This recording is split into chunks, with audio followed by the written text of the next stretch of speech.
안녕하십니까. 예, 2025년이 이제 한 해가 다 지나가는 것 같습니다. 한 해 동안 장애인 관련해서 굉장히 뜨거웠던 이야기들, 그리고 앞으로도 계속 주목해서 관심을 가지고 우리가 있어야 될 그런 이슈들이 있을 것 같은데요. 2025년 장애계 핫 이슈 탑5 토크쇼를 시작하겠습니다. 오늘 이 토론회를 거기 주최해 주신 한국장애인단체 총연합회는 장애인 당사자주의 실현과 그리고 장애인의 인권 보장, 권익 옹호를 위해서 일하는 단체인데요. 13개 장애인 유형 단체와 또 사업 분야별 단체들이 모여서 장애인들의 권익 정진을 위해서 일하는 그런 국내의 그 당사자 단체로서 총연합 단체입니다. 오늘 이 자리는 장애인 현안 문제에 대해서 활발히 이야기해 주실 그 전문가들을 모시고 이제 이야기를 해볼 텐데요. 먼저 우리 패널 분들을 좀 소개해 드리도록 하겠습니다. 제 왼쪽에서부터 소개를 드리면 한국척수장애인협회 정책위원장님 이찬우 위원장님 인사 좀 해주시죠. 네, 반갑습니다. 예, 그리고 제 이제 옆으로 가서 우리 그 장애인 자립생활 한국 장애인 자립생활센터 총연합회의 그 정책위원장 맡고 있는 김효진 위원장님. 안녕하세요. 예, 그리고 한국지체장애인협회의 그 편의정진 국장님으로 계시는 오창석 국장님. 네, 안녕하십니까. 이 세 분이 패널로 수고해 주시겠습니다. 첫 번째 우리가 이제 주제를 좀 말씀드려야 될 것 같은데, 원래 장애인 평생교육법이 제정이 됐습니다. 계속 장애인 단체들이 그 평생교육법을 만들어 달라고 주장을 했는데, 이번에 국회를 통과했습니다. 아직 시행령은 만들어지지 않았지만, 근데 장애인 평생교육법이 아니고 그냥 평생교육법은 있었는데요. 거기에 장애인이 없어서 중간에 한번 개정을 하면서 장애인 평생교육 센터도 만들고 자료실도 만들고 하는 내용들이 개정이 돼서 들어 있었는데 왜 장애인 평생교육법을 따로 만들어야 됐었나 하는 생각이 드는데 왜 따로 따롭게 이렇게 독립해서 장애인 평생교육법을 만들어야 하는지에 대해서 좀 이야기해 주실 분 좀 말씀 좀 해주실 수 있나요? 말씀드리면 예. 기존의 장애인들에게도 평생교육을 할 수 있게 법은 되어 있었는데 평생교육을 하는 그 기관에서 장애에 대한 이해 부족, 그다음에 장애를 위한 시설 부족, 그다음에 컨텐츠 부족, 그다음에 장애를 잘 이해할 수 있는 갈 수 있는 인력의 부족 이런 것들 때문에 유명무실하게 된 거죠. 그래서 이제 장애계에서는 장애인들에게 평생교육이 되게 중요한 문제니까 이거를 전문적으로 전담할 수 있는 이런 법이 필요하다. 그래서 오랜 시간 동안 투쟁을 해서 만들어낸 거라고 생각이 들고요. 이제 법은 만들어졌는데 아까 이제 말씀하신 것처럼 이제 시행령 시행규칙을 만들면서 이 법이 제대로 잘 실현될 수 있게 이제부터가 더 중요하다고 생각이 듭니다. 예, 법안 내용을 보면 이제 실태 조사도 하고 그다음에 이제 국가 장애인 평생교육 그 이제 센터도 운영을 하게 돼 있는데 전에 법에서는 그냥 평생교육법에서는 국립특수교육원이 그 센터 역할을 했는데 이제 독립적으로 만들어야 된다라는 거고요. 그다음에 평생교육사가 한 명이 있어야 이제 교육기관으로 인정을 받았는데 이번에 장애인 평생교육사라는 이제 새로운 하나의 전문 직종이 법으로 만들어졌거든요. 그리고 장애인 개별화 교육을 하도록 돼 있어요. 근데 개인별 교육을 하게 되면 우리 특수학교에는 보조교사가 있고 하듯이 개인별로 일일이 하려면 많은 인력이 필요할 텐데 그리고 개인에 맞춘 프로그램을 만들기 위해서 교사도 훨씬 더 많은 노력을 해야 될 텐데 그러면 평생교육 기관에다가 정부가 더 일반 교육기관보다 많은 그런 예산을 좀 지원해 줄 수 있는가 하는 것도 굉장히 중요한 문제인 것 같아요.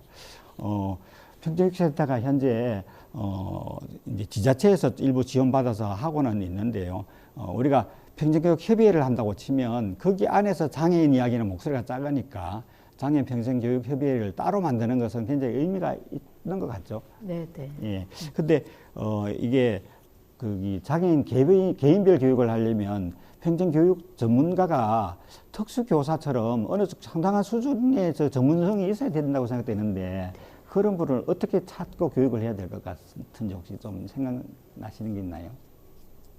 네, 그 기존에도 이제 특수교육원에서 국가장애인 평생교육진흥센터가 있었잖아요. 거기에서 이제 매뉴얼을 만들기는 했어요. 근데 이제 이게 매뉴얼로 해결될 수 있는 문제냐? 이거는 이제 그 평생교육뿐만이 아니라 장애계에서 계속 나왔던 얘기인데 어떤 것이 매뉴얼이 없는 것보다 낫겠죠. 그런데 이제 개인별 지원이 되려면 그 사람의 삶의 맥락이 잘 살펴져야 되는 거거든요. 근데 장애인에 대한 이해. 근데 장애인도 유형별로 다르고 정도별로 다르고 그가 살아온 배경, 뭐 여러 가지 그 다른 점을 이해할 수 있는 어떤 그 전문성을 갖고 있는 사람이 배출되려면 굉장한 시간이 걸리는 거죠. 그래서 이제 우려되는 점이 시간이 굉장히 많이 걸리겠다. 그러니까 접근성은 용이해졌을 것 같은데 제대로 된 교육을 받으려면 품질 개선이 돼야 되는데 품질 개선을 위해서는 시간이 많이 필요하겠다라는 생각이 들고요. 네, 그리고 이제 우리가 또 장애계에서 늘 나오는 얘기가 어떤 제도가 마련이 되면 관련 전문직들만 생긴다. 그 전문직으로 인해서 장애인들이 취업이 되는 게 아니라 비장애인들만 취업이 된다. 이제 이런 얘기 하는데 이게 뭐 장애인, 비장애인 굳이 가르려고 해서가 아니라 좀 촘촘하게 제도가 설계돼야 된다라는 점이 늘 강화되기 때문에 이제 우리가 그런 비판을 할 수밖에 없고요. 결국은 이런 전문성을 확보하려면은 그 예산이 확보가 돼야 되는데 이 법안으로 보면 물론 이제 시행령에서 많은 부분 보완이 되겠지만 지자체에 상당한 어떤 책임을 주고 있는 것 같아서 특히 이제 임의조항으로 그 예산 지원에 관련해서는 임의조항으로 되어 있는 점이 많이 우려가 되는 점입니다. 제 생각에는 장애인단체나 특수학교에서 이제 방과 후에 평생교육기관을 이제 지정을 받아서 이렇게 운영하는 그런 형태로 법원돼 있는데 지자체별로 할당을 줘가지고 공모를 하는 거예요. 그러면 단체들이 이제 하면 그러면 최소한 지역별로 최소한 몇 개는 확보가 되니까 지자체가 공모를 해서 거기에 공모를 해서 선정을 한 다음에 예산을 지원하면 좀 더 빨리 평생교육 기관들이 늘어나지 않을까 싶은 생각은 좀 들기는 합니다. 네, 우리가 모든 국민은 평생 교육을 받아야 됩니다. 그럼 학교 교육만 받아서 끝나는 게 아니고 또 요즘 굉장히 이렇게 시대가 빨리 변하고 있어서 적응하기 위해서라도 그럴 것 같은데 평생교육센터라고 하면 가장 먼저 떠오르는 게 발달장애인이거든요. 그래서 발달장애인들에게 이제 문해 교육을 하고, 그 다음에 일상생활에 대한 교육도 하고, 그 다음에 여가선정이나 문화에 대한 것도 하고, 직업에 대한 교육도 하고, 이런 교육이 있지 않으면 학교를 졸업하고 그냥 집에 있으면 복지관이라든지 이런 데 갈 수는 있지만, 거기에는 인력이 굉장히 부족해서 또 대기자들이 많이 줄 서서 몇 년 기다려야만 서비스를 받고 이런 지금 상황이라서 교육센터 기관들이 필요할 건데 그러면 여기에 치중하다 보면 다른 장애 유형분들은 평생교육기관이 좀 더 늦게 만들어지거나 아니면은 좀 오히려 소외될 수도 있지 않을까 싶은데 우리 발달장애인이 아닌 지금 이제 다른 장애 유형에 있어서도 이런 평생 교육이 왜 필요한지 뭐 이런 것에 대해서 우리 오 국장님께서 좀 말씀해 주시면 좋겠습니다. 네네. 평생 교육은 누구나 다 그 정규 교육 과정이 완료되고 또 사회 활동을 하고 사회 참여를 위해서 또 재교육이 필요하기 때문에 다양한 장애 유형과 뭐 그런 분들에게 모두에게 필요한 그런 교육 과정이라고 생각을 하는데요. 그래서 여기 이 장애인 평생교육법이 제정될 때 조금 우려스러웠던 게 기존에 이제 평생교육법 체계 안에서 지원되던 그 장애인과 관련된 지원이 되던 평생교육들이 있는데 그런 교육 과정에서 혹시 이제 분리가 됐으니까 기존 평생교육법 체계 안에 있던 그런 제도나 그런 사업들이 이관이 다 저쪽으로 이제 장애인 평생교육법이 생겼으니까 그쪽으로 가세요라고 이관을 그냥 해버리게 됐을 때 오히려 분리에 의해서 기존의 어떤 양질의 그런 교육 과정이라던가 또 일반 평생교육법 안에 있던 여러 가지 좋은 그런 평생교육 프로그램들이 많아서 그런 것들을 적절히 이제 이용할 수 있었던 장애 유형에 해당하는 분들이 오히려 분리로 인해서 피해나 아니면 평생교육의 기회에서 소외되는 그런 일들이 발생하지 않도록 해야 되기 때문에 이제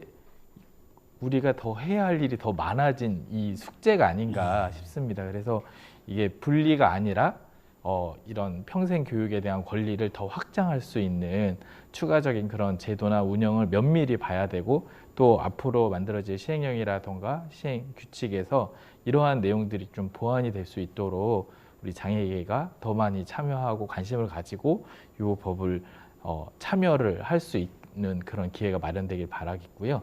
특히 이제 제가 항상 그 장애인과 관련된 법이 만들어질 때마다 장애인 단체나 장애인 당사자가 참여할 수 있는 그런 구조들이 함께 마련이 됐으면 좋겠는데 그런 구조들이 함께 마련되는 법들이 많지 않거든요.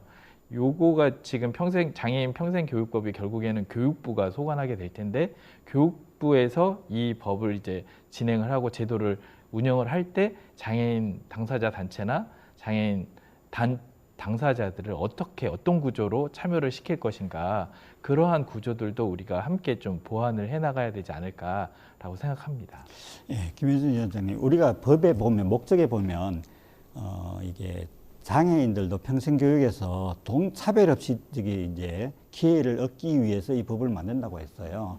그러면 이 법을 얼핏 생각하면 따로 장애인을 위한 교육기관을 만드는 게 아니고 일반 기관에 가서 장애인들이 이렇게 그 교육을 받을 수 있도록 문을 열어달라 그런 뜻으로 처음에 법을 목적만 보면 그렇게 이해가 돼요. 그렇죠. 근데 실제로는 장애인 기관을 따로 만드는 것이 법의 내용이거든요. 네, 네. 그러면 사실은 일반 기관에 가서 장애인들이 이렇게 교육을 받을 수 있는 그런 어떤 통합 사회를 꿈꿀 수 있는 그런 가능성은 좀 없나요? 그게 이제 기존의 평생교육법으로 시행을 해본 거잖아요. 네. 예, 그랬는데 참여율이 그 2.3%. 예, 전체 국민은 평생학습 참여율이 32.3%. 그래서 예. 무려 10배의 격차가 벌어지고요. 이게 이제 이렇게 낮은 이유는 장애인이 참여할 수 있는, 그러니까 장애인의 현황을 고려한 어떤 프로그램이 굉장히 적고요.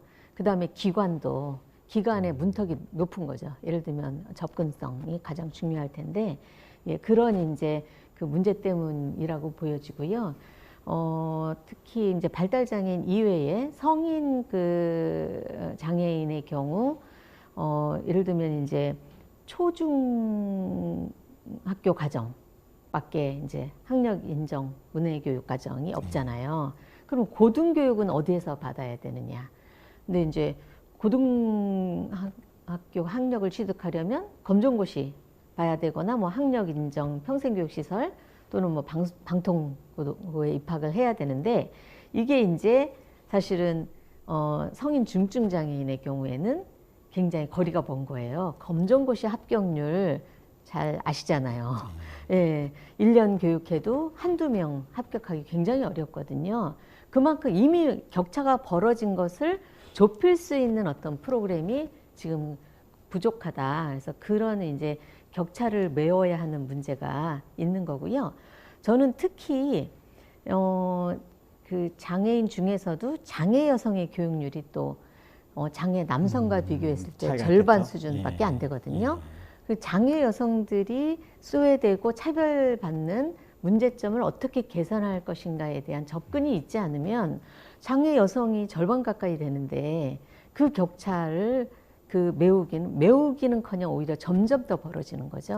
그래서 이런 거에 대한 접근이 있어야 이 문제가 해결될 수 있다. 그런 차원에서 분리를 위한 장애인 평생교육법이 아니라 통합으로 가는데 격차 해소를 위해서 일시적으로 그 집중적인 노력이 필요하기 때문에 분리 자체가 목적은 아니다라고 보여지고 앞으로 이제 통합으로 가기 위한 격차 해소를 위한 노력이 좀 집중적으로 이루어질 필요가 있다라고 생각합니다. 평생교육기관이 장애인 편의시설도 안 돼 있고, 네. 그다음에 교육 내용도 장애인에 맞춰져 있는 것이 없고, 특히 장애 유형을 고려한 입장에서는, 네, 네. 그다음에 뭐 점자라든지 이런 자료를 제공하는 것도 아니고, 네. 거기에 있는 인력이 또 장애에 대한 전문 인력도 아니고, 네. 그러다 보니까 현실에서는 일반 평생교육기관에서는 장애인 평생교육을 할 수 있는 여건이 전혀 안 된다는 말씀이 네, 네. 있는 것 같습니다. 참 아쉬운 일인 것 같은데요. 예. 사실 저는 그 평생교육기관을 평상시에도 이용을 하거든요. 거기에 컨텐츠가 되게 좋아요. 그리고 물론 이제 그 기관에 가면 뭐 저는 이제 휠체어를 타고 있으니까 휠체어를 타고 갈 수 있는 그런 곳이 있는 곳도 있고 아닌 곳도 있지만 사실 장애인 당사자가 그 기존에 있는 평생교육기관을 잘 활용을 해야 돼요. 그래야지 그쪽에서도 인식이 개선되지 이게 우리하고 안 맞고 불편하다 해서 안 가게 되면 자꾸 이게 분리가 되는 것 같거든요.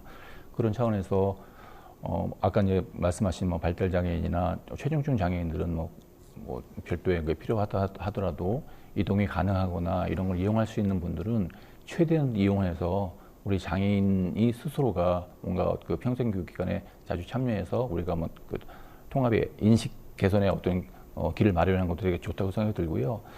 또 하나가 그 아까 이제 말씀하셨지만 법이 만들어지면 이 법을 위해서 그 전문 인력, 그러니까 장애인을 뺀 나머지 인력들만 자꾸 취업이 되고 양성이 되는 게 굉장히 저는 안타깝거든요. 예를 들면 장애인 건강법에도 사실 장애인 당사자의 취업이라든가 이런 것들은 뭐 거의 없다 보니까 아쉬웠는데 이 평생교육법이 만약에 이제 장애인 평생교육이 되면 여기에 장애인들 일자리가 좀 많아져서 장애인들 중에서도 충분히 뭐 가르칠 수 있고 장애인 당사자면서 그런 사람들 되게 많거든요.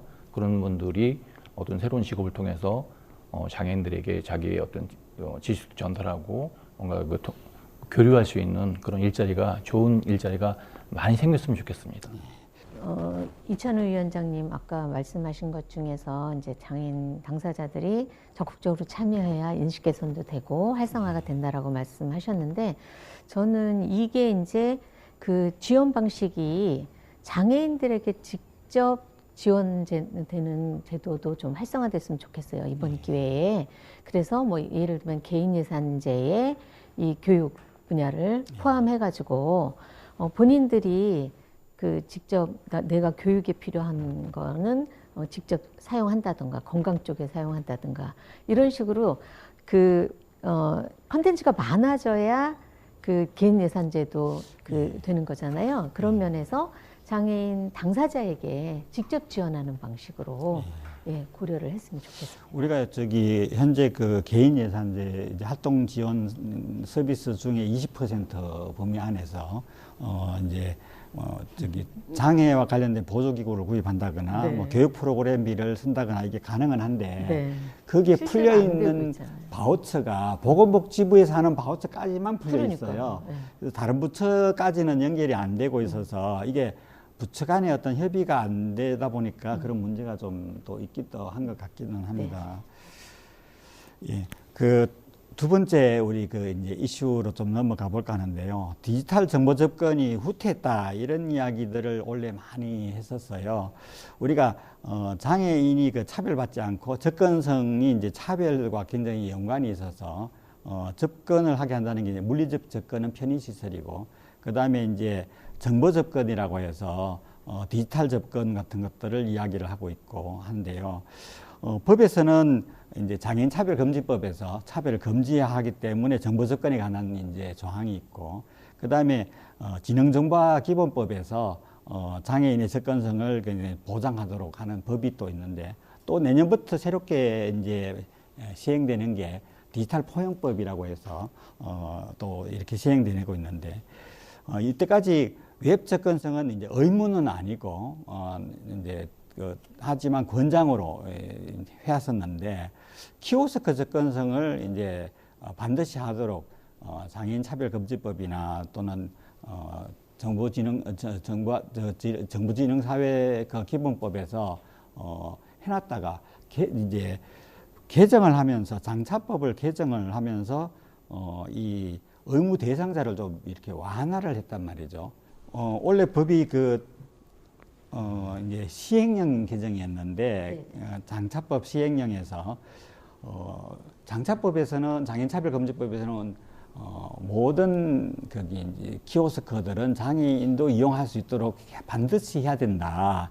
다만 50제곱미터 이제 사업장 규모가 소규모인 경우에는 키오스크를 이제 장애인이 이용할 수 있는 키오스크를 설치하는데 비용 부담이 되니까 인적 서비스 호출배를 달아서 이제 도움을 요청해서 이제 이렇게 할 수 있는 것을 허용을 해줬는데 이번에 중소기업들도 거기 다 이렇게 좀 할 수 있도록 풀어줬다는 거죠. 장애인 접근성 기계를 설치하지 않더라도 인적 서비스도 받을 수 있도록 소상공인이 우리나라에 590만 사업장 정도 되더라고요.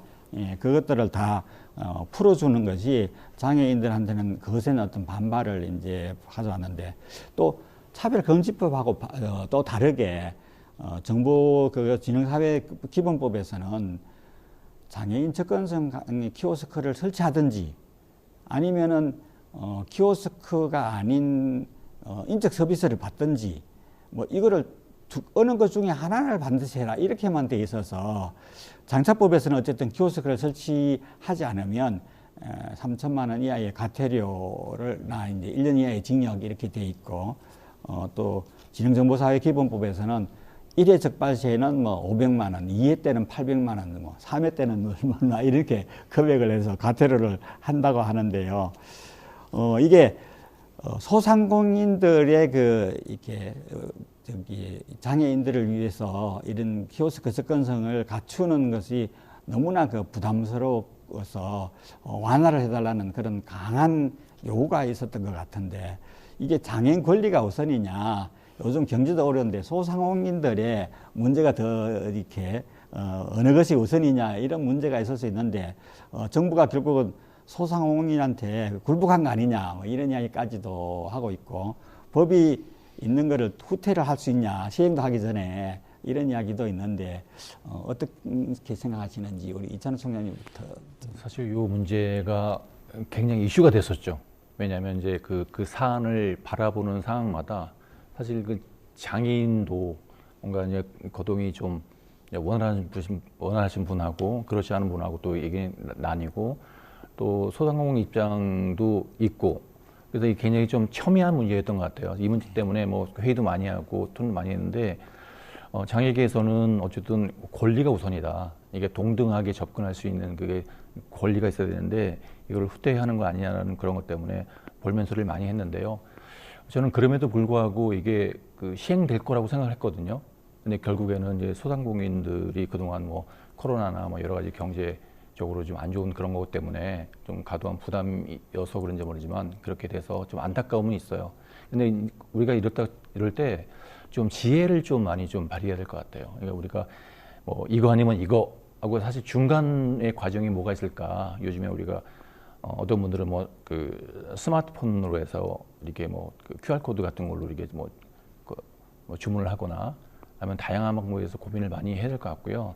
어쨌든 이 법이 개정이 되고 나서 이걸 다시 또 원복시키는 데까지는 엄청난 시간이 걸리거나 또 그렇게 될 것 같아요. 그래서 저는 좀 지혜를 좀 많이 필요한 게 아닐까 싶기도 하고 예, 그렇게 생각이 듭니다. 우리 이찬호 위원장님 말씀은 법이 어쨌든 개정이 됐으니까 거기에서 최대한 권리를 찾는 방안을 좀 지혜롭게 찾아보자 이런 말씀으로 들리기도 하고 근데 장애인 중에서는 금방 말씀하신 것처럼 이런 의견을 갖고 있는 분이 있는가 하면 접근성은 장애인의 권리인데 또 우리가 대법원에서 접근성에 대해서는 이제 위헌이라는 이게 지켜주지 않으면 위헌이라는 이런 판결도 있어서 헌법 소원으로 가겠다라고 강하게 이야기하는 또 단체들도 있어요. 이게 장애인의 기본권이기 때문에 지체하느냐 아니면 융통성을 어느 정도 발휘할 수 있는가 여기에 대해서 어떻게 생각하세요? 이제 권리냐 우리 장애인의 권리냐 소상공인의 영리 치구권, 네, 치매냐 이제 이거로 바라보기보다는 소상공인을 지원하는 정책이 병행되면은 사실은 이게 양자 사이의 어떤 대립 구도로 가지 않을 수 있는 거잖아요. 네. 근데 장애인의 권리를 보장하는 데 있어서 항상 우리가 양보해야 되는 것으로 그리고 특히 보건복지부가 왜 소상공인의 권리를 보장하는 데 앞장서나요? 근데 사실은 주무부처가 보건복지부인 것도 사실 우리는 굉장히 불만이지만 보건복지부야말로 장애인의 권익을 대변해야 되는 곳인데 여기에서 그냥 무장해제한 것이 저는 굉장히 충격이었어요, 사실은. 네. 예. 그리고 아까 말씀드린 것처럼 이렇게 양자 간의 대립으로 접근하지 않았으면 좋겠고요. 이게 이제 장애인의 일상생활과 굉장히 밀접한 것이고 다른 여러 가지 것들과 맞물려 있는 문제라서 이렇게 한번 후퇴하면 다시 이찬호 위원장님 말씀하신 것처럼 다시 되돌리는데 또 많은 시간이 걸리고 물론 그 과정을 견디기 위해서는 우리의 지혜가 필요한 거는 맞는 말씀인데 이렇게 한번 밀어붙였다가 또 뒤로 물러갔다가 이런 식으로 계속 우리는 반복해야만 하는가 이 점에 대해서 저는 매우 한탄스러운 입장입니다. 정부가 법을 처음에 만들고 나서 이제 유예 기간을 2년을 줬고요. 그러니까요. 그럼 유예 기간이 있으면 준비를 충분히 할 수 있는 시간이 있었는데 또 한 번 또 그렇게 했다는 점에서는 좀 비판받을 수 있는 것 같기도 네. 합니다.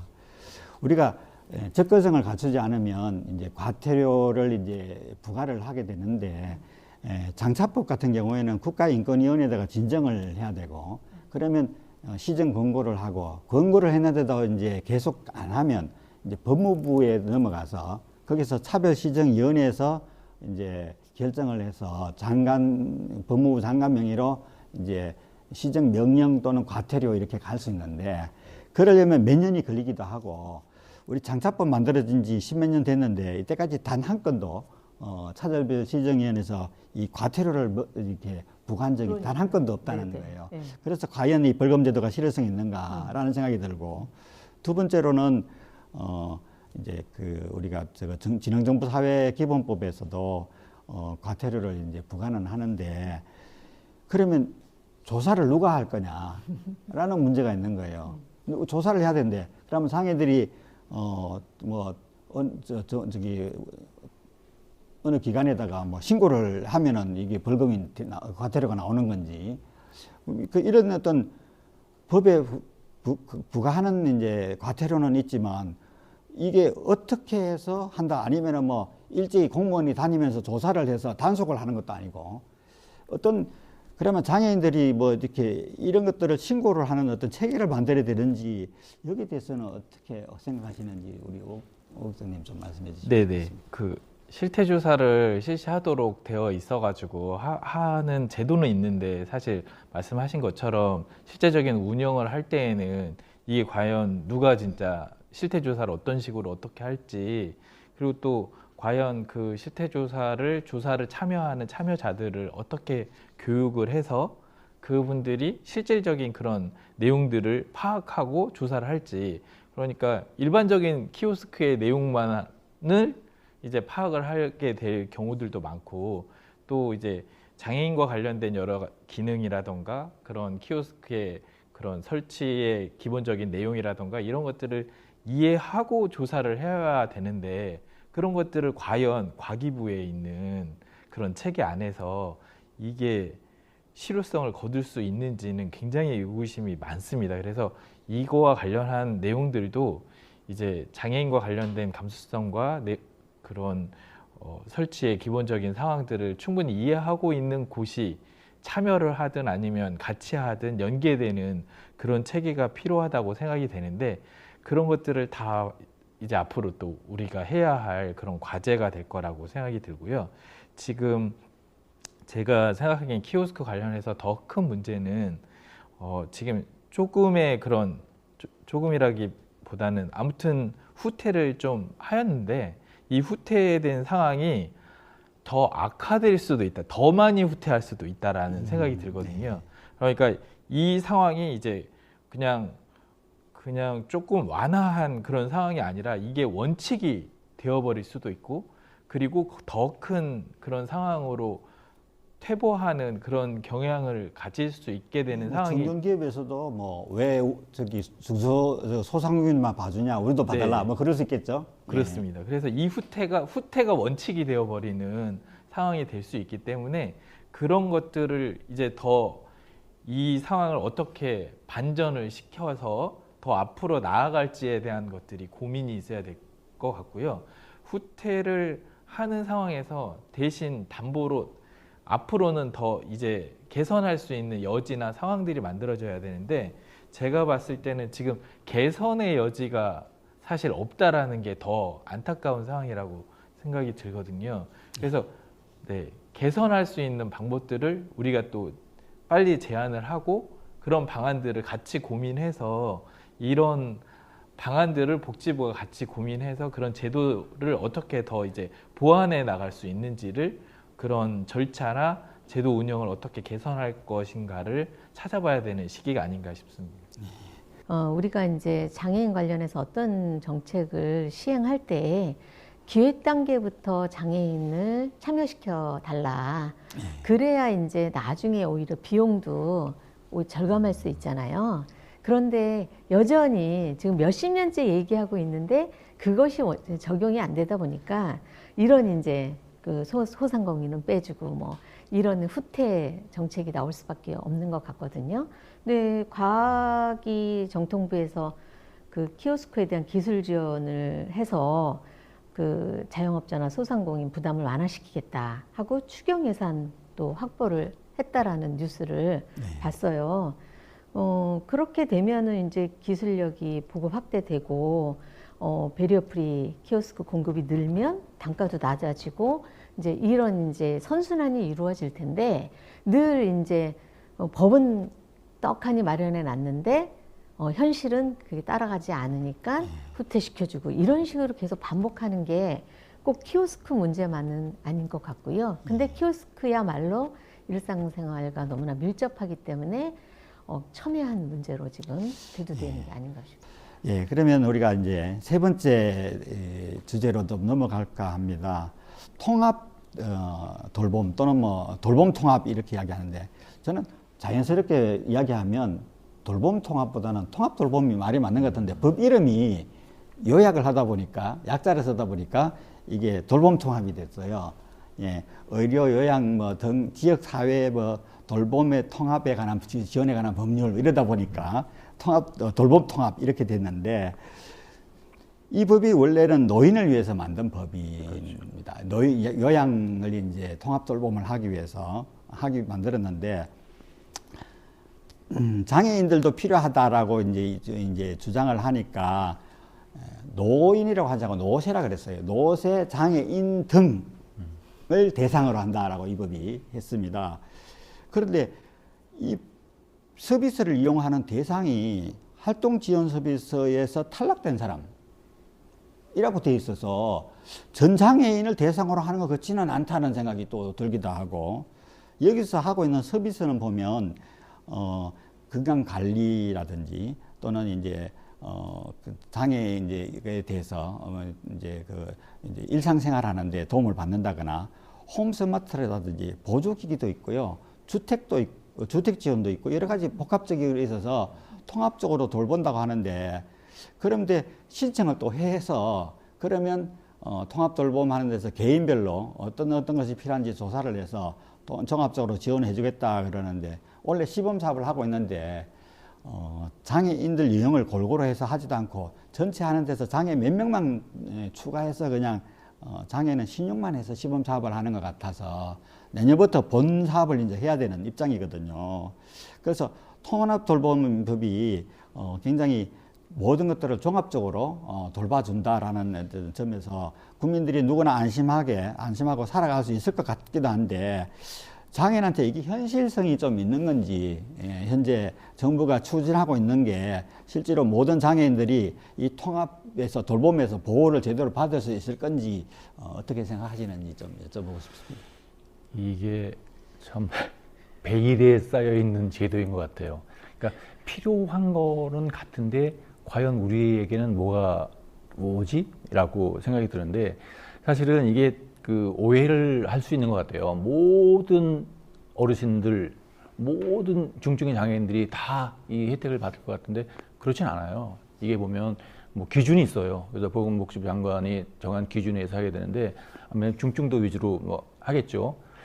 근데 장애인 입장에서는 65세 이전에는 우리가 여러 가지 뭐 활동 지원이라든가 뭐 보조기라든가 이런 서비스를 다 받아왔는데, 사실은 65세가 넘고 나면은 이게 서비스가 단절이 되거든요. 그런 면에서는 이게 통합돌봄 서비스가 65세가 넘은 장애인들, 특히 중증 장애인들에게는 굉장히 유익한, 유효한 서비스가 될 거는 저는 확실한 것 같아요.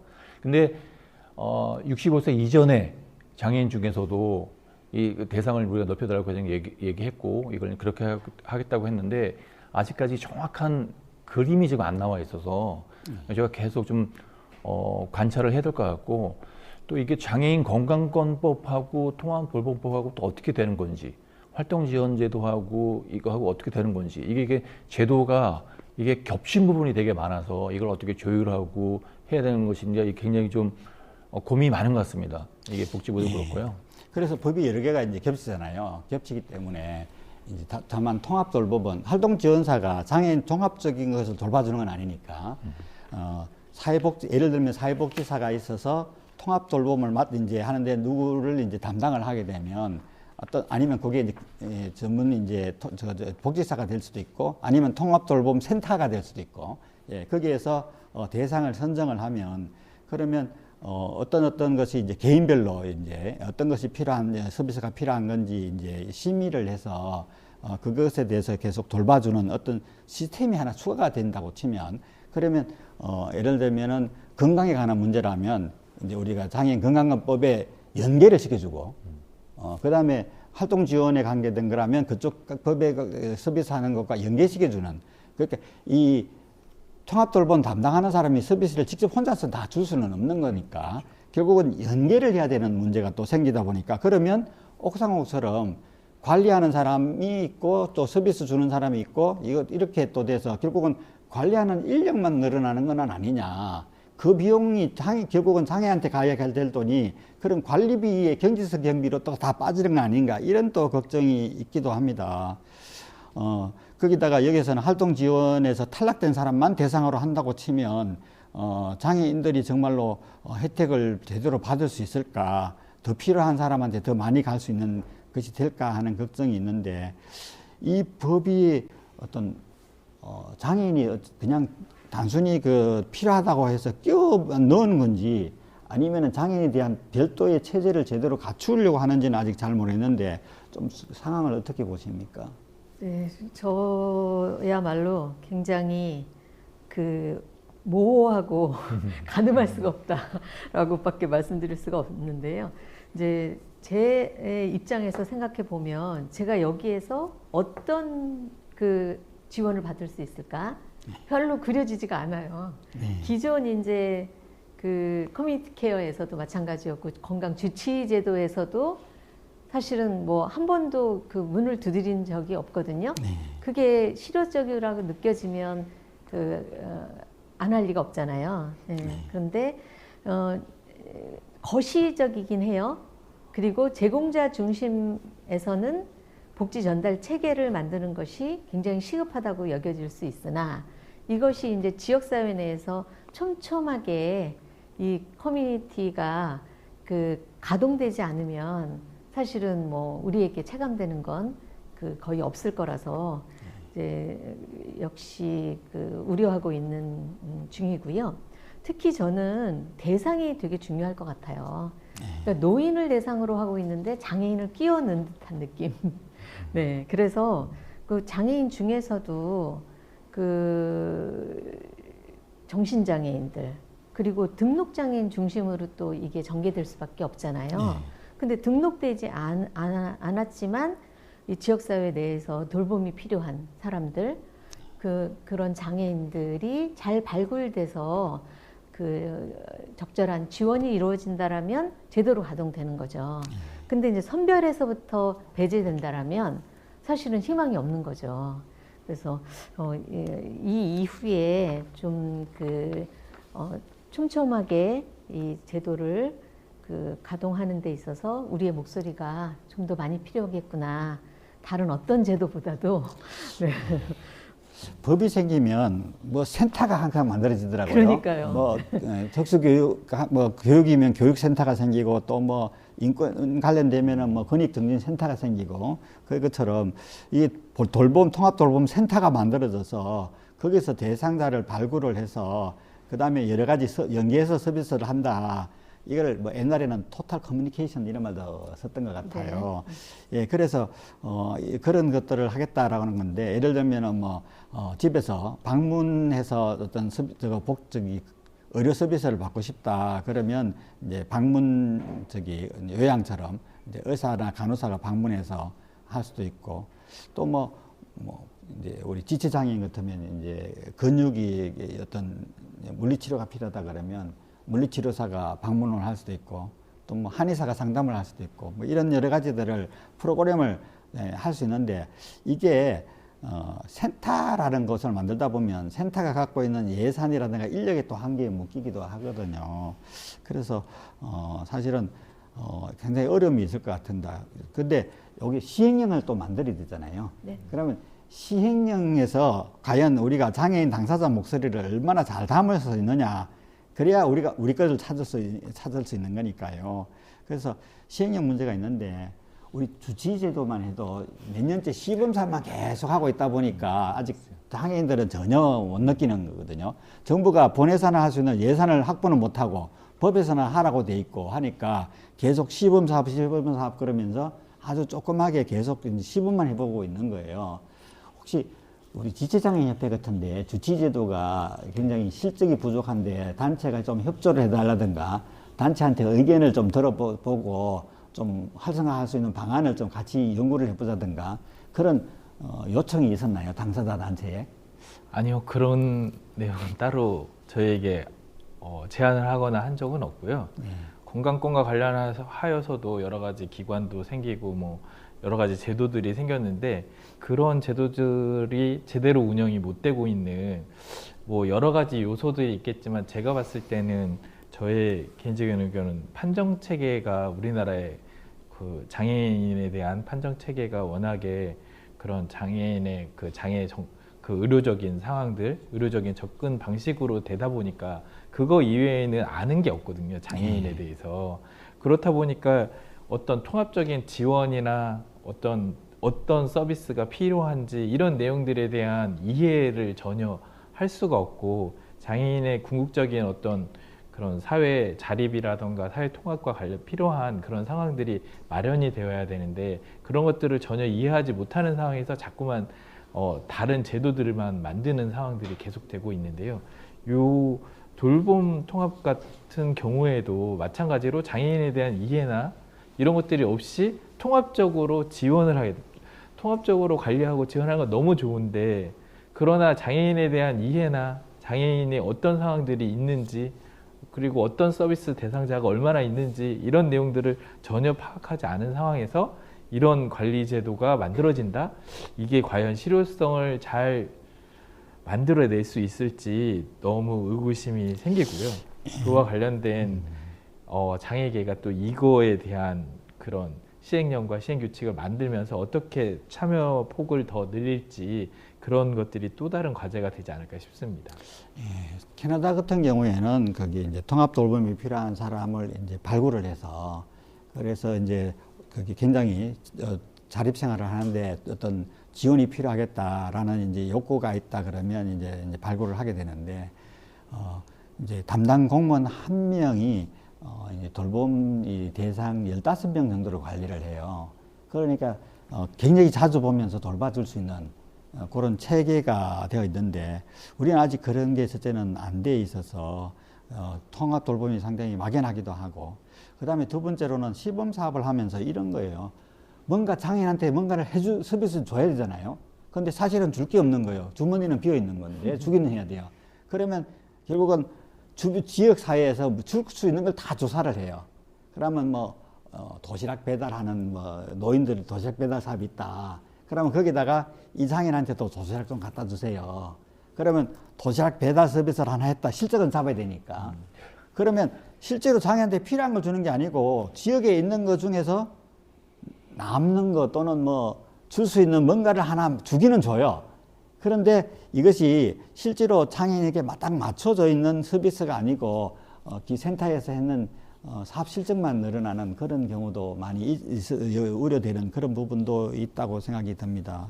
네, 덧붙여서 한 가지만 말씀드리면 그 장애인의 니드를 가장 잘 아는 동료 상담가 풀이 있잖아요.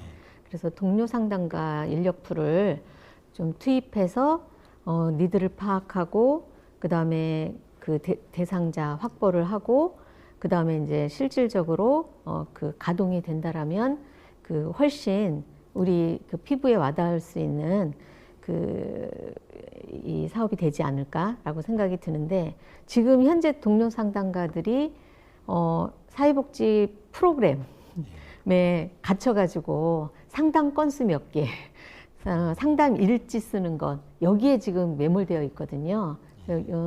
그렇게 아깝게 소비할 인력들이 아니라는 생각이 들고요. 그래서 요 동료 상담가 인력이 적극적으로 투입됐으면 좋겠고, 그 다음에 또 하나는 이 사업이 잘 되려면 민간 자원하고 잘 그 매치가 돼야 되는데 기존에 예를 들면 꽤 꾸준히 해왔던 마을 공동체 사업이라든가 이런 인력들과 네트워크가 있어요. 근데 이런 것들과 매치되어야지 여전히 의료적인 관점에서만 접근을 한다라면 사실은 암담하다라고 말씀드릴 수 있을 것 같습니다. 네, 제가 좋아하는 그 말 중에 구슬이 서말이어도 깨워야 보배라는 말이 있잖아요. 사실은 우리 그 지역 사회에 굉장히 다양한 인프라가 있어요. 근데 그 인프라가 괜히 주목되는 것도 있고 효율성 떨어지는 것도 물론 있지만 이 지역에 있는 자원, 아까 이제 우리 김효진 대표님께서 이제 공동체 했는데 사실 이 돌봄에는 공동체를 빼면 할 수가 없습니다. 그러니까 이번 기회에 어떤 돌봄제도를 통해서 지역의 공동체가 좀 활성화되고 그 지역 안에 있는 그 다양한 인프라가 서로 연계하고 서로 시너지가 나면 되게 좋을 거라고 생각이 들고요. 그렇게 되면 어쨌든 우리가 뭐 고령 사회가 됐잖아요. 그리고 장애인들도 이제 늙어갈 거고 다 늙어갈 텐데 우리의 일이에요. 그래서 이게 그냥 단순히 이게 또 어르신들의 일이라고 생각하지 말고 우리 일이라고 생각해서 굉장히 많은 아이디어도 제공해주고 참여하고 이랬으면 좋겠습니다. 우리가 그 정부가 복지를 추구를 하고 있는 복지국가라는 입장에서는 뭐 돌봄 통합이라는 것이 굉장히 획기적이고 어떤 삶의 질을 상당히 변화시킬 수 있는 기대치를 가지고 있기는 한데요. 이게 제대로 실행에 만약에 안 되면 발달장애 부모님들이 내가 오늘 볼 일이 있어서 가는데 우리 아이를 돌볼 사람이 없다. 긴급 돌봄을 당신이 좀 해달라 그러고 그냥 맡겨놓고 가버리지 않을까. 그래서 한번 제대로 못하니까 한번 돌봐보면서 한번 얼마나 어려운지 한번 경험해봐라. 이러지는 않을까. 이런 상상도 되기는 하는데요. 아까 이제 동료 상담 말씀을 하셨는데 동료 상담은 동료가 하는 거잖아요. 네. 그런데 동료는 자격증을 주기가 좀 애매하죠. 네.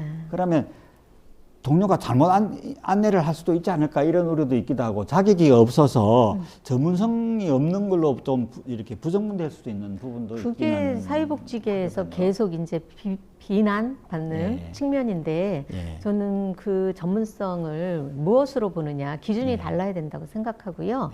물론 뭐 만능은 아니겠죠. 그렇지만 장애 관련한 경험은 장애인이 전문가이고요.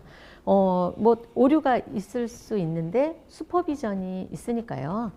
동료 상담가 한 명이 뭐 오롯이 다 감당하는 게 아니기 때문에 저는 지금까지 해온 동료 상담의 어떤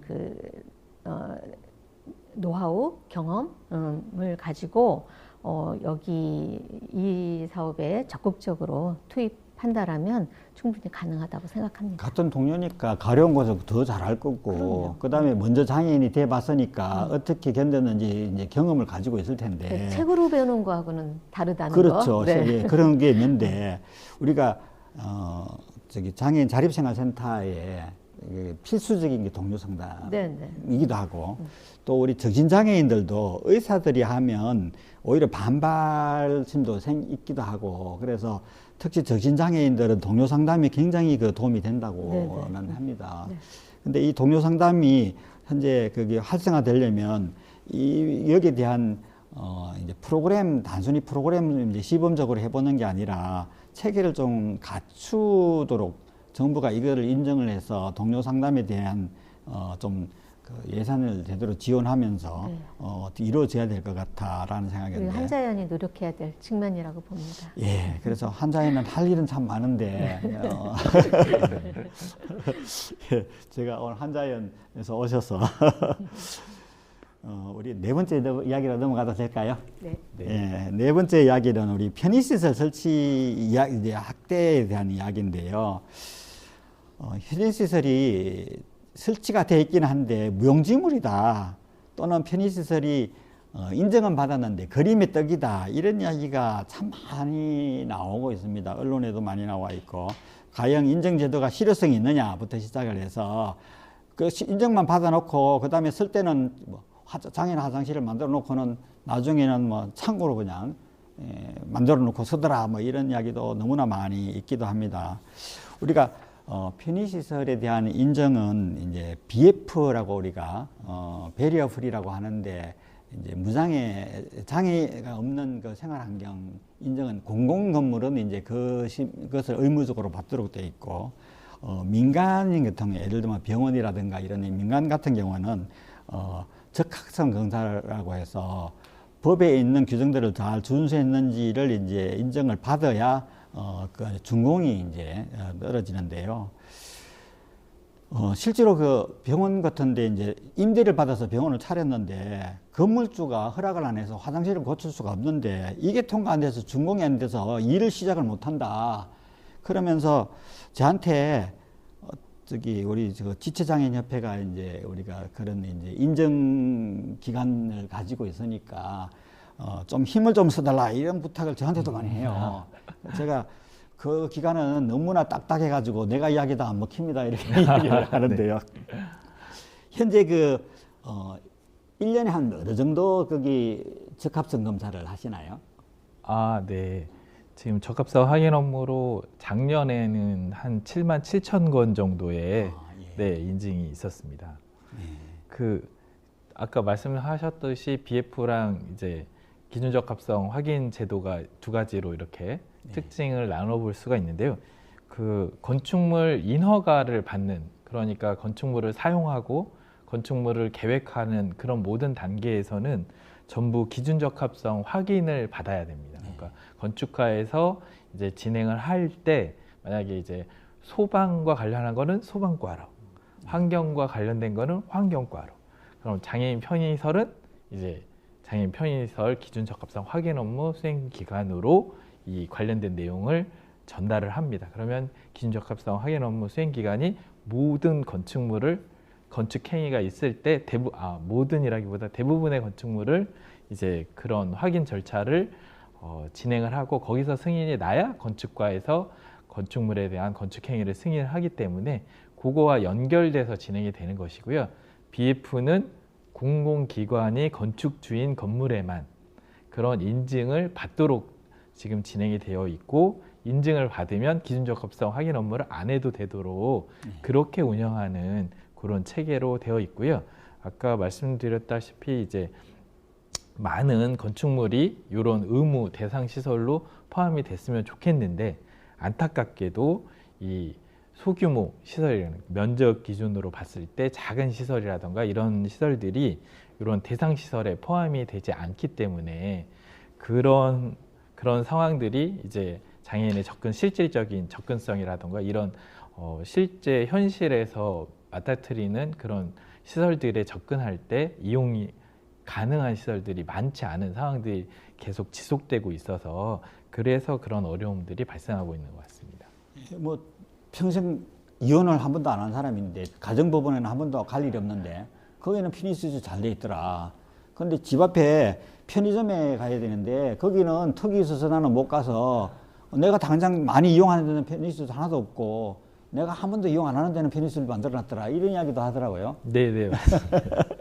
그래서 이런 대상 시설들이 계속 확대되어야 돼가지고 2024년 이제 12월에 대법원에서 전원 합의체에서 이제 면적 기준에 대한 것들이 좀 문제가 있다라고 지적이 받아서 그래서 보건복지부에서도 이제 대상 시설 면적 기준을 확대하려는 노력이 있습니다. 근데 그것뿐만 아니라 사실 우리가 봐야 되고 더 이제 확대되어야 하는 시설들이 굉장히 많이 있거든요. 면적 기준뿐만 아니라 유형별 그런 기준들이 또 있습니다. 그래서 의원이나 뭐 슈퍼마켓 아니면 뭐 여러 가지 시설 그런 종류들이 더 확대되어야 되고요.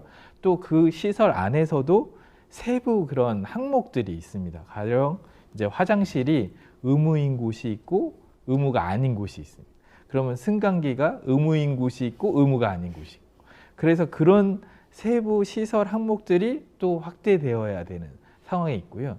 또 요즘은 정당한 편의 제공이 필요해서 뭐 관련돼서 휠체어를 비치해야 된다거나 그 다음에 최근에 이제 올해부터 추가된 시설이 전동 휠체어 보장구의 충전 시설이거든요. 그래서 충전 시설이라든가 이런 것들이 더 이제 확대가 되어야지 되는 것이고 내년에 아마 텔레코일 존이라고 해서 청각장애인 분들의 그런 그 보청기나 인공 와우에서 이제 소리를 좀 더 증폭시켜서 전달해주는 그런 시설들이 확대될 예정에 있습니다. 그래서 이런 시설들도 계속 확대가 될 거고요.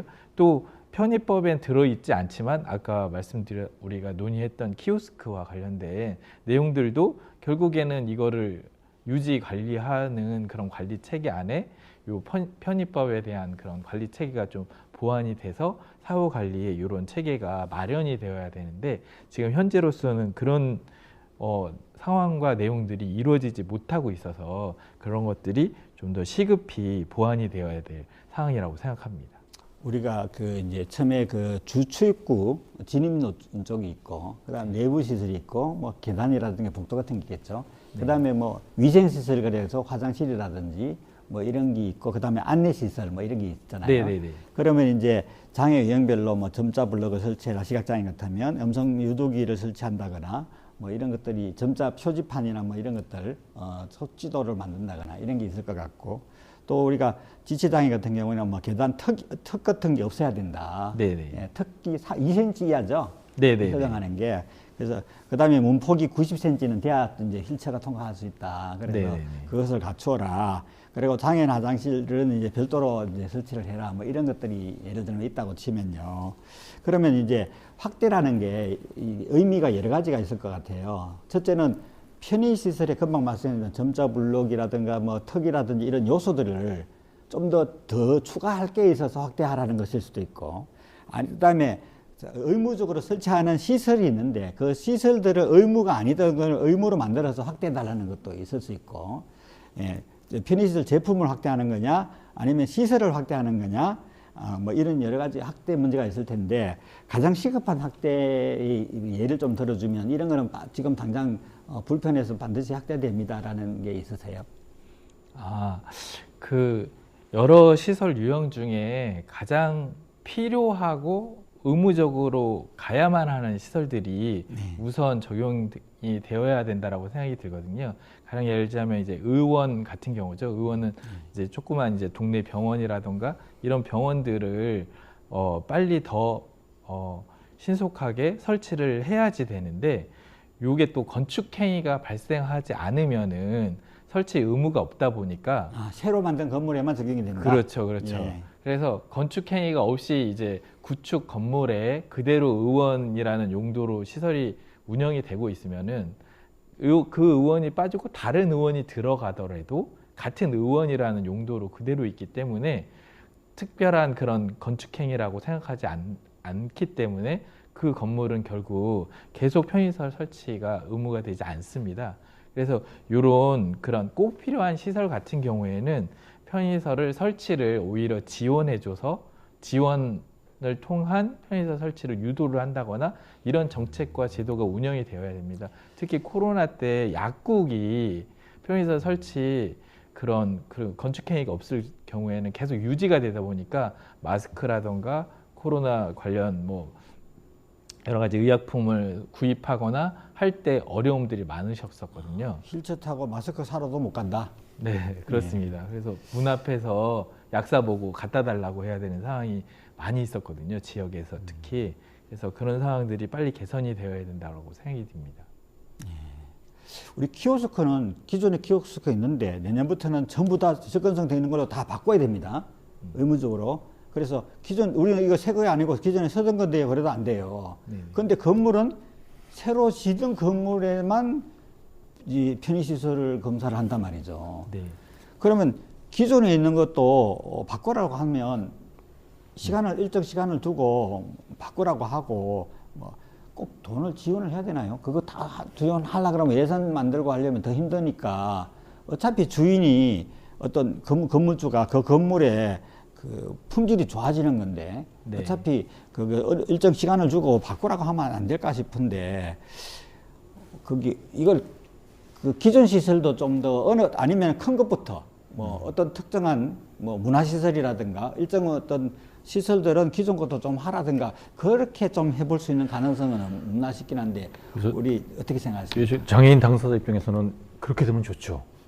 근데 이제 법의 취지가 저도 들은 얘기인데 과도한 부담을 지우는 거를 별로 안 좋아한다 그러더라고요. 그러다 보니까 이제 소급 적용도 안 하고 이러는 것 같은데 저는 이게 시차를 두더라도 장기적으로라도 이거 좀 소급 적용을 해서 접근이 되지 않는 건물이 없었으면 좋겠어요.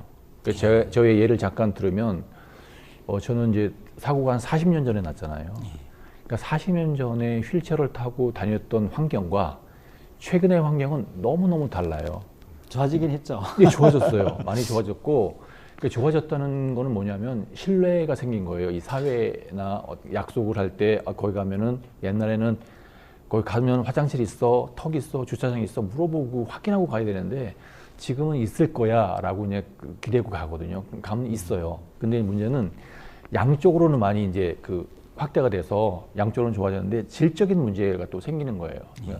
그 법이 이제 바뀌었잖아요. 그래서 옛날에는 화장실 면적도 적었는데 요번에 커졌지만 사실 적은 화장실에 들어가는 건 되게 힘들거든요. 주차장도 많지 않고 경사도 좋고 그래서 질적인 문제가 되게 중요할 것 같고 아까 이제 말씀하신 것처럼 관리의 문제도 되게 중요할 것 같고 그다음에 이제 대상의 확대가 되게 중요하고 법의 사각지대가 분명히 있어요. 아까 이제 권장과 의무 말씀하셨는데 제가 이제 파주에 살아요. 파주에는 대형 카페가 되게 많습니다. 그러니까 대형 카페에는 주차장은 있고 경사로는 있는데 화장실이 없어요. 그리고 수직 이동 엘리베이터도 그 의무가 아니에요. 권장이다 보니까 뭐 주인이 그래서 그런 것들은 좀 대형이고 많은 사람들이 접근하는 이런 것들은 빨리 권장 항목을 빨리 의무 항목으로 바꿔서 많은 분들이 있을까 없을까 고민하지 않고 그냥 갈 수 있는 어떤 그런 세상이 됐으면 좋겠고 또 하나는 제가 이제 여행을 많이 다니는데 여행을 가도 휴게소라든가 아니면 이렇게 해안가를 가도 공중 화장실은 꼭 정인 화장실이 있거든요. 너무너무 좋아요.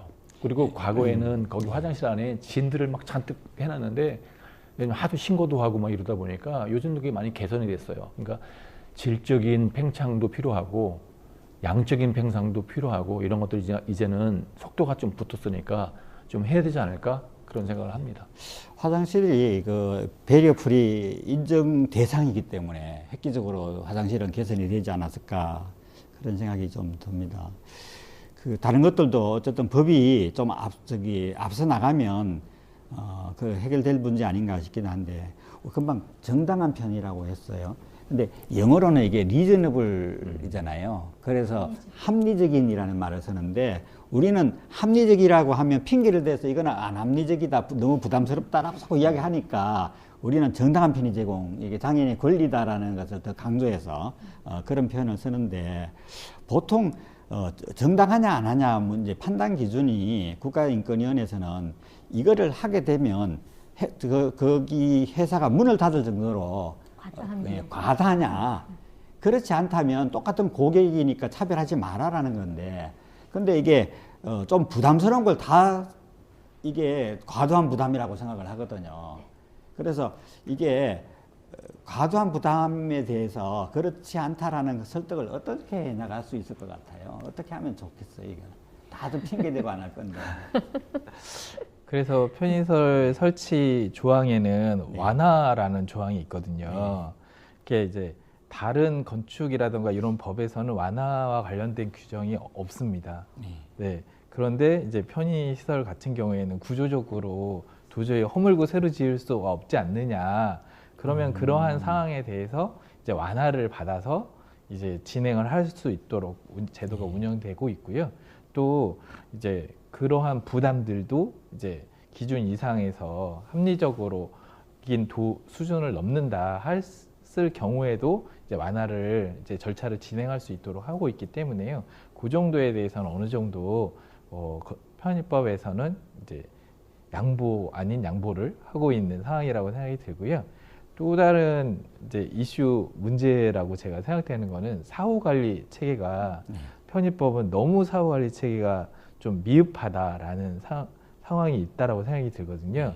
대표적인 그런 사항을 좀 설명을 드리자면은 이제 그 불이 났다 재난 상황에서 이제 그 소방법에서는 이제 불이 난 걸 알려주는 여러 가지 그런 그 경보 시설들이 있습니다. 그래서 그런 경보 시설들이 있는데 장애인과 관련된 경보 시설들이 따로 나와 있는 게 있습니다. 그래서 특히 이제 피난구 유도등이라고 해서 피난을 하는 곳 저기가 출입문이야라고 알려주는 기능이 있는데요. 거기 보면 왜 그 일반적으로 소방법 안에 있는 그 피난구 유도등은 이렇게 초록색에 보면은 이렇게 사람이 달려가는 모양으로 돼 있는 그렇죠. 그 등이 있습니다. 근데 그 등을 만약에 시각장애인일 경우에는 보지 못해서 어디가 출입문인지 알 수 없기 때문에 피난에 어려움을 겪을 수 있거든요. 그러면 거기에서 소리가 나는 기능이 있습니다. 그래서 이 피난구는 이쪽입니다. 이렇게 네네네, 말을 해주는 그렇죠. 거 말씀하시는 그러면 그 시청각 소리 장애인용 음성 유도기라고 하나 이거. 그렇습니다. 네, 피난 경보 음성 유도등이 있는데 그 기능은 소방법에 포함되지 않습니다. 그러면 그거는 편의시설에 들어가 있는 겁니다. 그래서 그러면 그 기능이 제대로 작동하는지 안 하는지를 소방은 주기적으로 점검도 하고 관리도 하고 이상이 없는지 체크해서 고치고 그런 사후 관리들을 진행하고 있는데 편의는 그런 것들을 따로 관리하거나 그 시스템조차 이해를 못하는 상황들이 대부분입니다. 이렇듯이 편의와 관련된 내용들이 별도로 나와 있고 그러면 그것들을 주기적으로 사후 관리해야 되고 그걸 점검해야 되고 이행 강제를 해야 되는데 지금 현재 편의법에서 하고 있는 방법은 전수조사를 5년마다 한 번씩 하고 있거든요. 실태조사. 그렇습니다. 실태조사를. 네. 실태조사를 해서 거기에서 문제가 발생된 거를 인지하면 그거를 시정명령을 하는 거거든요. 근데 사실 또 실태조사는 현황조사의 또 목적을 포인트를 많이 두고 있다 보니까 이게 제대로 됐는지 안 됐는지 이런 것들을 점검하고 체크하고 관리하는 그런 차원의 목적으로 잘 활용되지 않고 있기 때문에 그런 체계들도 보완이 되어야 돼서 사후관리 체계에 대한 어떤 시스템적인 것들 그리고 또 누가 어떤 식으로 진행해야 되는지 이런 상황들이 많이 보완이 되어야 할 상황입니다. 이거를 적합성 검사를 이제 하시니까 네. 적합성 검사를 해서 적합성 했을 때를 그대로 잘 유지하고 있는지 그 시설물들이 잘 거기 관리가 되고 있는지를 최소 1년에 한 번은 이렇게 실제로 검사를 해보고 아니면은 이제 시정을 하도록 이제 관계 기관에다가 이제 해서 이제 공문을 발송을 해서 시정을 하도록 하는 방법이 있을 수도 있고 장애인들이 이용해 보면 이제 관리가 제대로 안 되고 있으면 신고를 해서 장애인 단체에서 신고를 받아서 그것을 이제 시정하도록 이제 그 적합성 이제 기관에서 그런 업무까지 같이 하는 방법도 있을 수 있을 것 같기도 하고, 그리고 또 장애인들이 이런 시설들이 어디에 있는지 잘 모르고 어느 건물에는 어떤 편의시설이 있는지 모르니까 그런 정보 제공 같은 것도 잘해주면 계속 이용하고 있는데 저기 주인이 그것을 유지 관리를 좀 더 신경을 쓰지 않을까 싶기도 하기도 하고요. 그래서 이거를 정기적으로 인적을 한번 검증을 해주면 그 다음에 정기적으로 이렇게 검증을 받도록 하고, 그 다음에 수정이 됐을 때는 이렇게 수정되는데 이렇게 수정해도 되겠나라는 것을 승인을 받도록 하는 그런 것도 방법일 수도 있겠거든요. 예, 그런 것들을 제대로 만들어 보는 건 어떻습니까?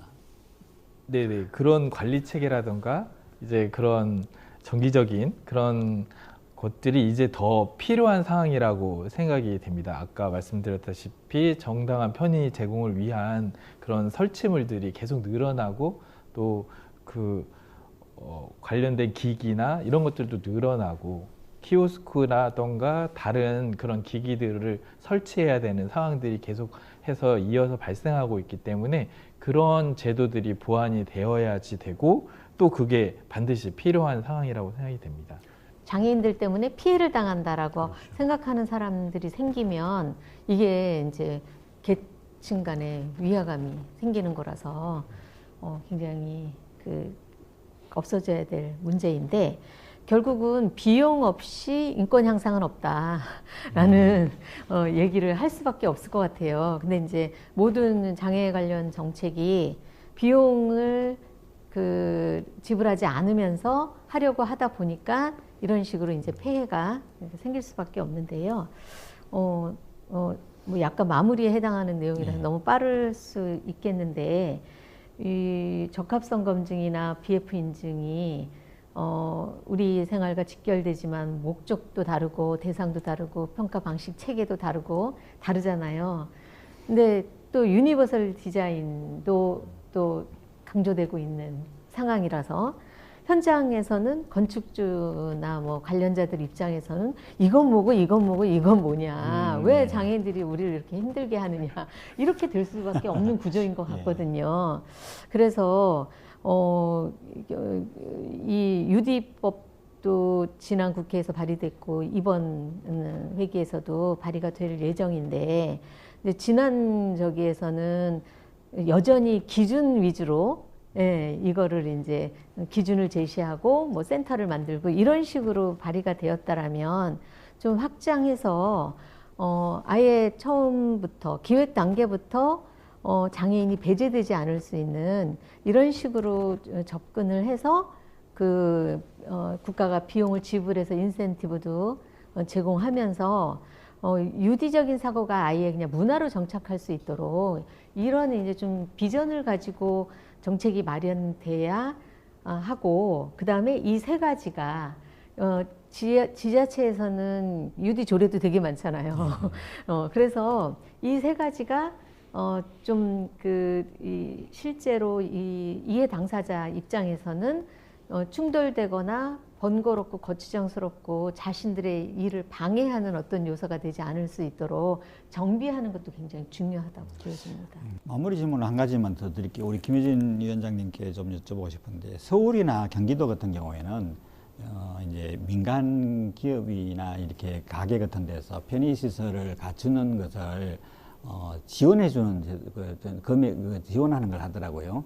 그래서 조례를 만들어서 어떤 특정 지역 구를 뭐 정하든 간에 아니면 관광지라든가 뭐 이런 주제를 정한다거나 해서 거기에 이렇게 편의시설 설치비를 지원하는 것을 조례를 만들어 나가면 부담 없이 좀 더 하지 않을까 싶긴 한데, 그러려면 지역에 있는 단체들이 많이 활동을 해야 되는 건가요? 그렇죠. 예.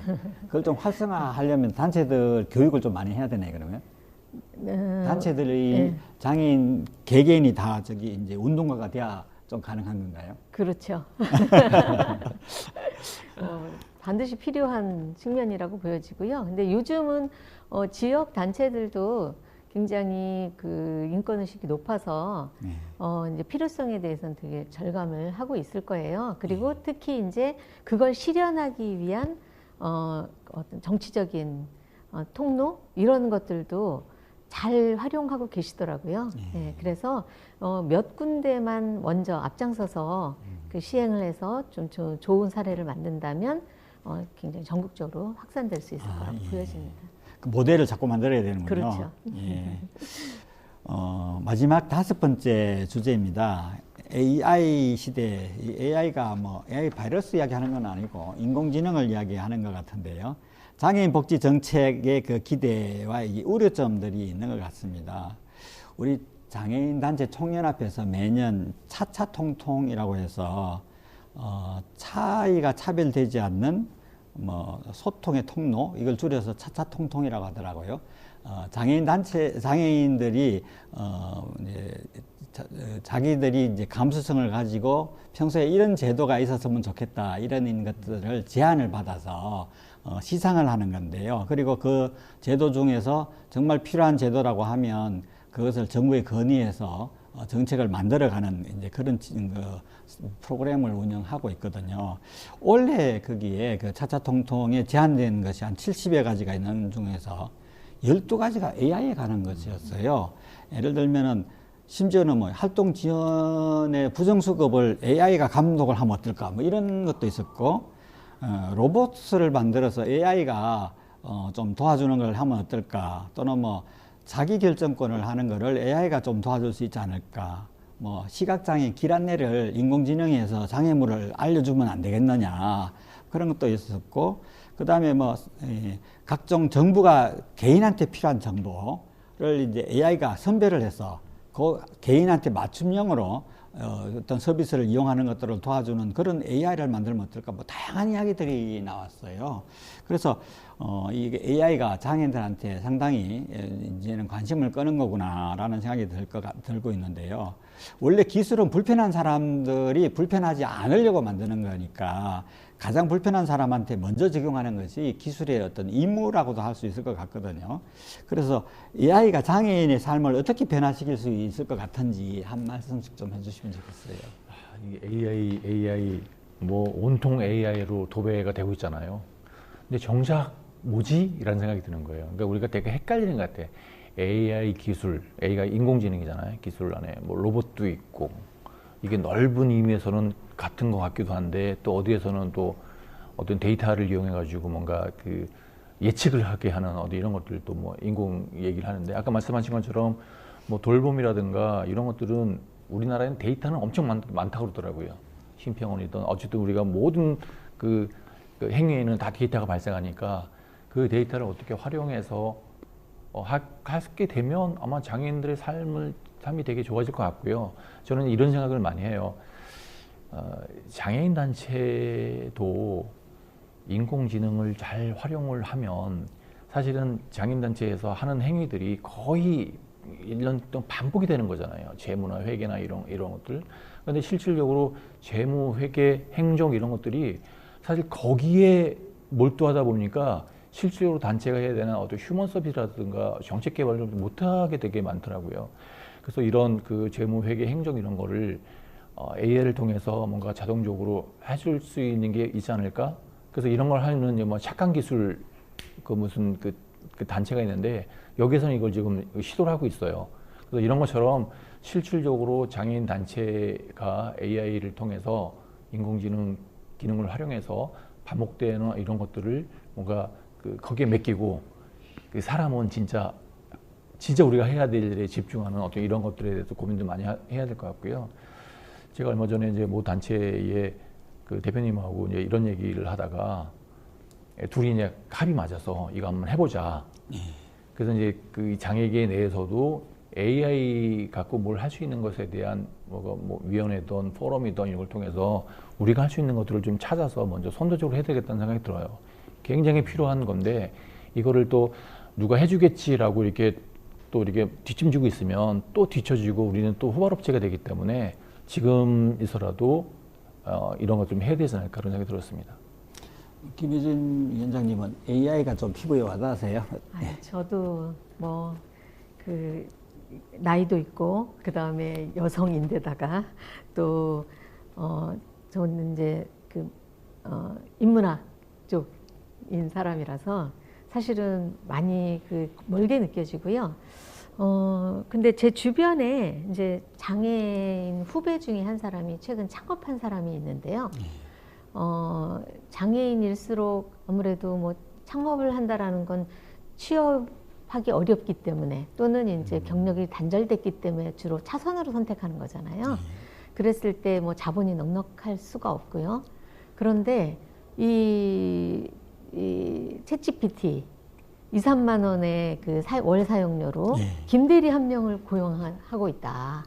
이렇게 실제로 경험을 얘기하는 걸 옆에서 정보를 AI에서 얻는다는 거죠. 네. 그래서 예를 들면 뭐 세금 감기라든가 회계 관련이라든가 실제로 엄청난 도움을 받고 있는 거를 옆에서 봤어요. 그래서 이제 뭐 유형별로 많이들 유형에 맞는, 저는 이것도 사실은 접근 방식이 과연 맞나라는 생각이 좀 들고요. 예를 들면 뉴스에서 봤는데 어떤 지체장애인이 웨어러블을 착용하고 걸으면서, 이분은 중도장애인이시라서 옛날 걸었던 경험이 떠올라서 굉장히 감동적이었다라고 말은 했는데, 만약에 제가 그걸 착용하고 지금보다 훨씬 잘 걷는다고 해서 감동적일까?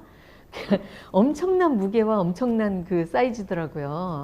예, 그래서 별로 와닿지 않았어요. 근데 그런 식이 아니라 실제로 우리가 일상생활을 하고 경제활동을 하는데 이것이 자본이 충분하지 않고, 그 다음에 어떤 자원이 많지 않고, 그 다음에 또 배운 것이 많지 않고, 예, 우리 학력차별로 인해서 그런 조건을 넘어설 수 있는 것을 AI가 좀 해결해 줄 수 있겠구나. 장애 불편함이나 네. 그런 것들이 AI가 해결해 줄 수 있고, 네. 또 장애인들이 AI를 이용하면서 능력이 강화될 수 있다. 뭐 네, 이런 네. 말씀이신 것 같습니다. 능력이라기보다는 예, 예. 차별로 인해서 우리가 가질 수 없었던 것을 네. 새롭게, 동등하게 누릴 수 있는. 그렇죠. 예. 동등하게 누리는데 누리도록 AI가 AI가 한다. 도움이 되겠다라는 생각은 들어요. 오 국장님은 AI 뭐 좀 네. 쓰세요? 챗GPT 쓰세요? 네. 오늘도 이게 여기 주제에 대해서 넌 어떻게 생각해? 아, 그래요? 아, 그래. 너는 이렇게까지? 네. 이렇게 참고가 좀 많이 돼서 너무 AI 좋고 활용하는 거에 따라서 너무 유용하고 좋다고는 생각을 하거든요. 근데 문제는 우리나라의 장애인과 관련해서 빅데이터가 많이, 물론 이제 불필요한 그런 자료까지를 막 취합하기도 하고 뭐 이런 문제가 있긴 한데, 이거를 체계적으로 관리를 하는 체계는 또 많이 부족해가지고, 이게 인공지능을 진짜 제대로 활용을 하려면 그런 체계화된 빅데이터를 가지고 있어야, 어떤 욕구가 어디서 제일 가장 안 좋은 부분은 어디네, 가장 뭐 시급한 부분에 대해서 이런 체계가 필요하네, 이런 것들을 분석하고 그거를 지원할 수 있는 것들을 이렇게 피터링도 해주고 찾아주고 그런 방안들도 고민해주고 해야지 되는데, 그런 빅데이터의 체계가 별로 없다라는 게 우리나라의 가장 심각한 문제. AI 좋다만 얘기할 게 아니고 그 전 단계에서 빅데이터를 어떻게 관리할 수 있는 체계를 마련하느냐, 이게 굉장히 선행에 되어야 될 것인데 그것이 많이 부족하다라고 생각이 들거든요. 빅데이터를 우리나라도 빨리 구축을 해야 제대로 된 인공지능 AI를 활용할 수 있는 길이 있지 않느냐라고 생각이 들고요. 또 해외 자료들을 좀 보면은 AI가 아직까지는 그런 고도화 단계는 아니다 보니까 인류애적인 그런 감성적인 측면에서의 접근이 많이 부족하거든요. 그러면 장애를 결국에는 이제 비장애인에 비해서 어떤 열등한 사유나 이유로 이제 분류를 해버릴 수 있는 그런 거가 문제가 될 수 있다라고 생각을 해서, 같이 이제 해외의 다른 그런 장애인 단체들과 고민을 하고 그렇게 되지 않도록 여러 가지 방안들을 고민하고 있는 것으로 알고 있습니다. 근데 우리나라는 아직까지 이제 AI가 좋은 거 아니야? 라고만 생각을 할 뿐이지 그거에 대한 이제 AI로 인해서 장애인이 어떤 차별이라던가 이런 상황이 발생할 수 있는 여지가 있음에도 불구하고 그런 것들이 우리 장애계에서 많이 이슈화는 많이 부족한 상황이 아닌가 해서 우리 장애계도 그런 불합리한 상황들이 혹시 발생될 수 있는 여지는 어디에 있는지 그리고 어떻게 그거를 보완할 수 있는지 그런 고민들이 많이 이루어져야 되지 않나라고 생각하고 있습니다. 우리가 디지털 시대가 와서 정보 격차가 더 생겼느냐 아니면 오히려 더 장애인들이 자유를 얻었느냐 하는 것처럼 AI 시대가 돼서 장애인들이 오히려 더 비장애인하고 거리가 멀어질 수도 있고 가까워질 수도 있는 것 같은데 조금씩은 지금 AI를 그래도 조금씩은 맛보기는 하는 것 같아요. 챗 GPT가 있어가지고. 예, 근데 본격적으로 이제 장애인들한테 도움이 될 수 있는 정말로 획기적인 것을 만들기는 해야 되는데 보건복지부에서 이 AI 기술을 이용해서 장애인 이제 기술을 개발하는 거를 5천억 정도를 잡았었어요. 그래가지고 이제 재활에 필요한 거, 그 다음에 일상생활에 필요한 거, 뭐 이렇게 종류별로 나눠가서 가지고 70가지 정도의 그 과제를 해서 한 과제당 몇십억씩 해서 이제 5년 동안 연구를 하겠다. 근데 이게 돈이 수천억이 되다 보니까 이제 이 정부에서 예산이 500억 이상 넘으면 예비 타당성 예타금 심의를 받아야 되는데 예타 심의에서 한번 떨어져서 그 다음에 또 도전했는데 또 떨어졌거든요. 그래서 정부에서 이 장애인들이 가장 불편해서 이게 만든 기술은 원천 기술이 돼서 장애인이 아닌 사람들한테 확대해서도 쓸 수 있는 기술로 확대가 될 텐데 미국에서는 재활법 만들 때에 그 보조기구 만드는 것을 전부 그 정부가 예산을 들여서 엄청난 개발을 했는데 그 중에 하나가 스마트폰도 들어있거든요. 스마트폰에 우리 터치하는 게 장애인을 위한 기술이고 키보드가 나타났다가 없어졌다 하는 것도 장애인 기술이었어요. 근데 그 기술을 갖다가 결국은 스마트폰이 탄생한 거고 미래의 먹거리가 만들어졌는 건데 우리가 그런 것들을 정부가 예산을 하는데 왜 장애인을 위해서 이렇게 엄청난 예산을 써야 되나 이런 인색한 것이 참 못내 아쉽기도 합니다. 이 아이가 아까 전처럼 엉터리로 답하는 경우도 있지만 장점은 있어요. 예를 들면은 가사를 주고 작곡을 하려면 작곡도 하고 어떤 그림이 필요하다 면 그림을 또 만들어 주기도 하고 예, 그래서 이게 AI 활용을 하는데 다양하게 활용을 할 수 있는데 굉장히 또 부정적으로 또 이용될 수 있는 소지도 상당히 있기도 합니다.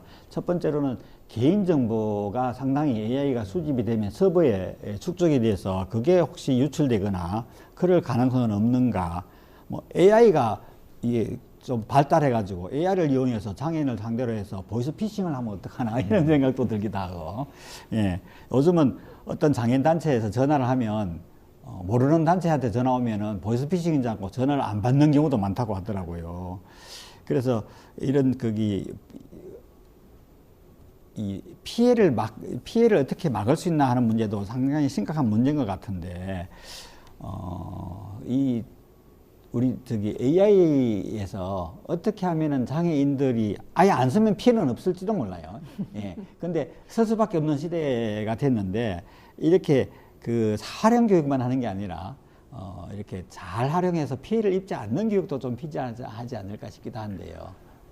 필요하죠. 왜냐하면 너무나 모르면 당할 수밖에 없고, 어쨌든 AI가 이제 활성화되고 이제 어쨌든 뭐 어쩌면 표현화가 될 수도 모르겠는데 거기에 뒤처지면 안 되잖아요. 그래서 각 장애인 단체에서 매년 뭐 단체별로 이제 뭐 교육을 많이 하는데 연합을 해서 하던 단체별로 AI에 대한 다양한 어떤 과정 이런 게 있으면 되게 좋겠다는 생각이 들고요.